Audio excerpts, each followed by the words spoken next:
What's up, guys? Old Ed Mike here. Welcome to my top 10 horror movies coming to streaming this month, April 2021. Let's go. Sorry that you get attacked by a werewolf and you into the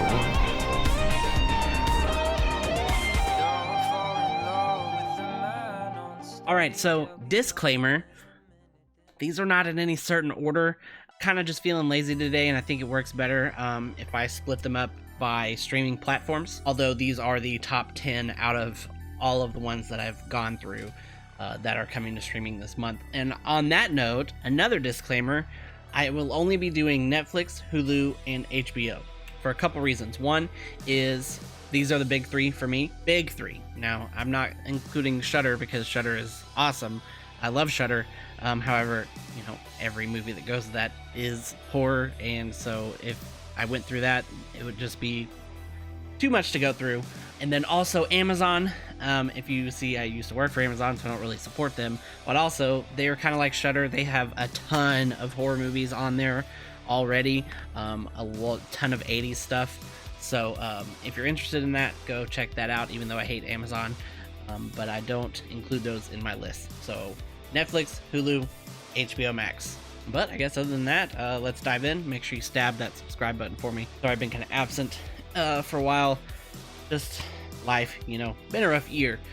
So I'm going to try to get some more time and have some more time to dive into this. But I've also been working on my other channel too, so that's where most of my time has been going. But anyways, let's dive in.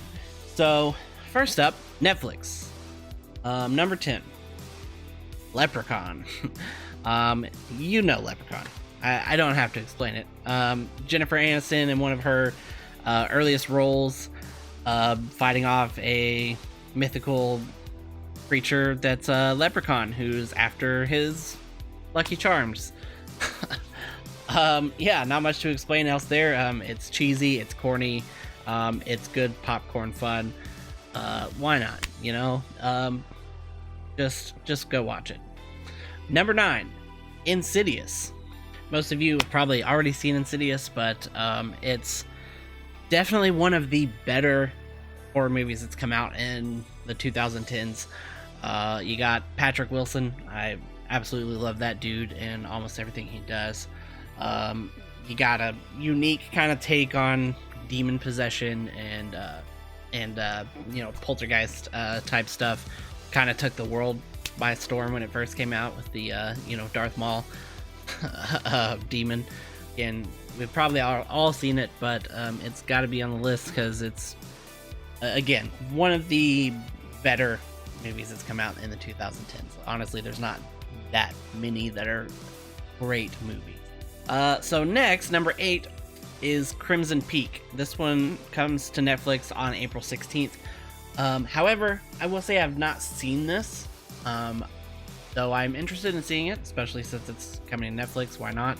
I know it's not exactly a horror movie. It's kind of a horror romance, if that makes sense.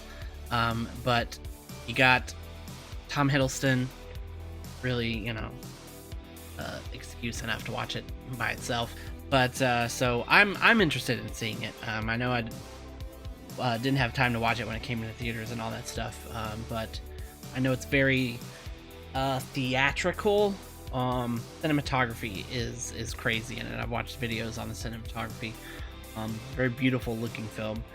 So it's a little different, but if you're looking for something a little different, you might want to check it out. So up next, Hulu. Number 7. 28 Days Later. This one is one of my favorite horror films. Yes, it's a zombie film. Shut up about it. So they're infected, blah, blah, blah. They still tear you apart and whatever. Who cares? Post-apocalyptic type deal. You got these people who get infected with this blood and, you know, chaos ensues. This was a great kind of low-budget film at the time. It's very grainy, very dirty and raw. I love the film. Absolutely one of the best, especially in that genre. and it's very unique as well. So definitely watch that one. Next on Hulu, number 6, The Abyss, 1989. Yes, again, not horror. This is more of a sci-fi. However, anything that involves aliens, it's kind of horror for me. Aliens terrify the shit out of me. There is definitely some terrifying visuals in this film. Definitely some creepy stuff. It's an absolute classic. Huge budget, huge story by James Cameron. If you have not watched this and you're into sci-fi at all, you definitely need to see The Abyss.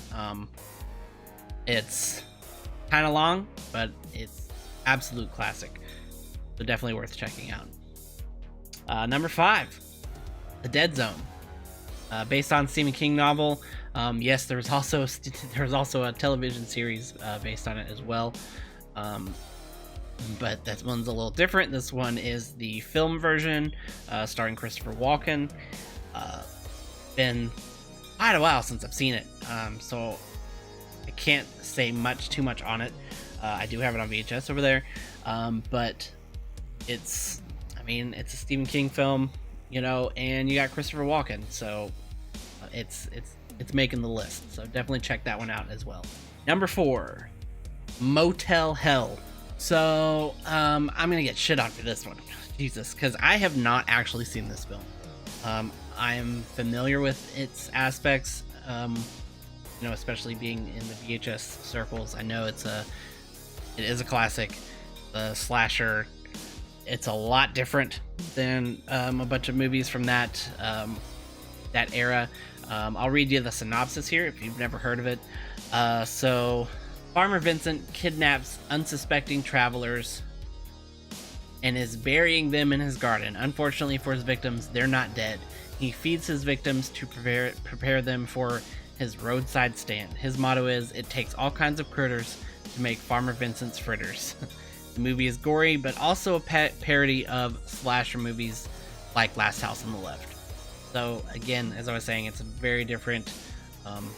I haven't watched it, but I'm familiar with it and plan to watch it as soon as it comes out. That will be on Hulu. All right, down to the final 3. This is for HBO Max. I did save these for last because one of my all-time favorites is on this list. I will save that one for last, but up next for number 3 is Dead Silence. Saw this in the theater when it came out.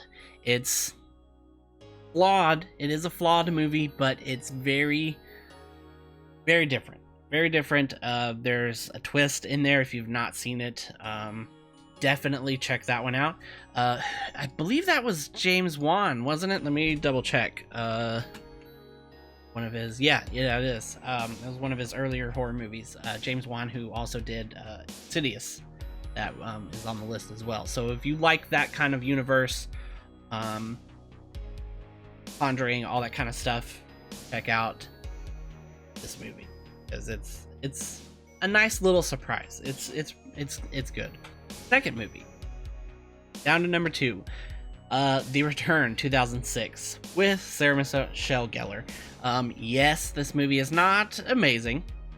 It was a little bit better than some of the other movies that could have made the list, so I put it on there. Plus I'm a huge stan, or simp if you prefer that, of Sarah Michelle Gellar. Massive Buffy fan, watched that series many times over.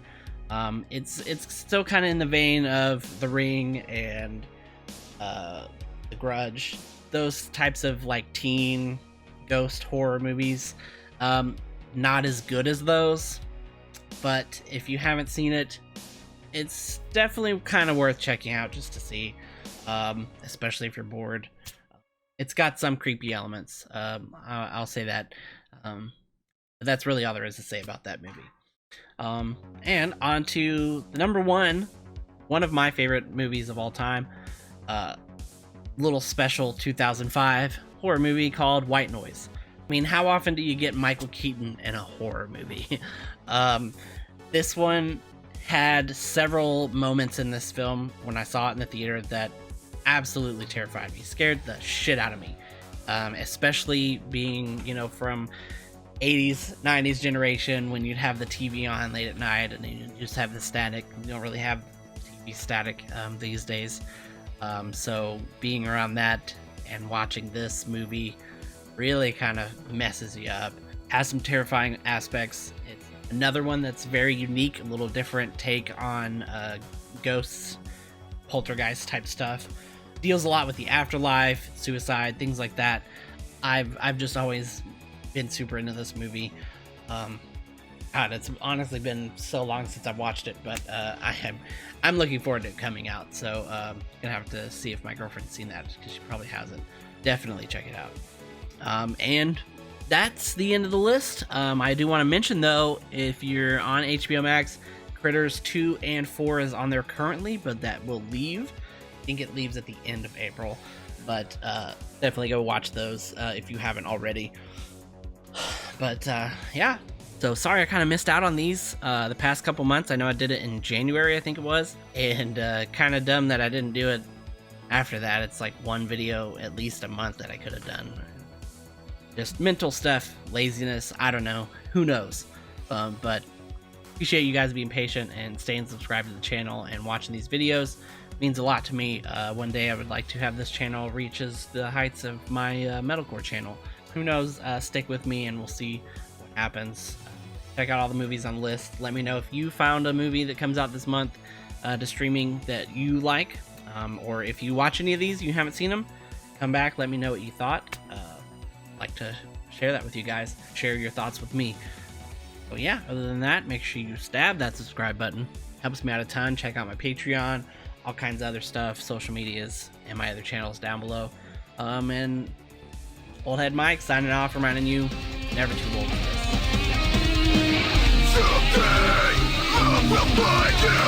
Break those chains and bind you.